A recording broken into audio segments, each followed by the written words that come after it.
ప్రజాప్రభుత్వం అని చెప్పుకునే ఈ రాష్ట్ర ప్రభుత్వం మొద్దు నిద్రను వీడి ప్రజలకిచ్చిన హామీలను నెరవేర్చాలని సేవాలాల్ సేన రాష్ట్ర అధ్యక్షుడు అంగోతు రాంబాబు నాయక్ డిమాండ్ చేశారు.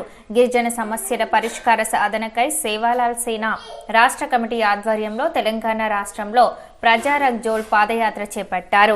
ఈ యాత్ర ప్రారంభమై 11 రోజులు కాగా గురువారం జయశంకర్ భూపాలపల్లి జిల్లాకు చేరుకుంది.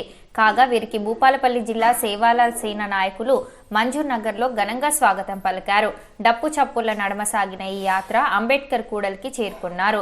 ఈ సందర్భంగా సేవాలాల్ సేన రాష్ట్ర అధ్యక్షుడు అంగోతు రాంబాబు నాయకులతో కలిసి అంబేద్కర్ విగ్రహానికి పూలమాల వేశారు. అనంతరం అంబేద్కర్ కూడలిలో మోగిన డప్పు చప్పుళ్లకు బంజారా మహిళలు వేసిన డ్యాన్సు పలువురిని ఆకర్షించింది.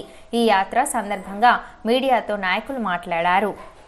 మిత్రులారా, యావత్ తెలంగాణ రాష్ట్రంలో ప్రజానికానికి ఇబ్బంది పాలు చేస్తున్నటువంటి ప్రభుత్వానికి సరైన బుద్ధి చెప్పాలని చెప్పేసి సేవాలాల్ సేన రాష్ట్ర కమిటీ పక్షాన నేటికి 11వ రోజు ప్రజా రగ్జోల్ యాత్ర అనే పేరుతోటి సేవాలాల్ సేన ఒక కంకణబద్దులై ఈ యొక్క ప్రభుత్వాలు చేస్తున్నటువంటి అరాచకం ఏంటి, గ్రౌండ్ స్థాయిలో ఏముందని చెప్పేసి విషయాన్ని తెలుసుకోవాలి. ఎక్కడికక్కడ విద్యార్థులు చనిపోతూ ఉన్నారు, ఈరోజు ఉద్యోగస్తులు రోడ్డు మీదకి వచ్చారు, ఈరోజు అలాగే ఇక్కడ ఉన్నటువంటి రైతులు కన్నీళ్లు గారుస్తూ ఉన్నారు. ఈరోజు మరి ప్రభుత్వం ఎక్కడ ముద్దు నిద్రపోతుందనే అంశాన్ని ప్రశ్నించడానికి కడగడానికి మాత్రమే యావత్ తెలంగాణ రాష్ట్ర వ్యాప్తంగా మరి పాదయాత్రను పూనుకోవడం జరిగింది. ఇదే అంశాన్ని కనుక ముందుకు తీసుకుపోయి మాకున్నబడినటువంటి దాదాపుగా 27 డిమాండ్లతోటి ముందుకెళ్తున్నాం.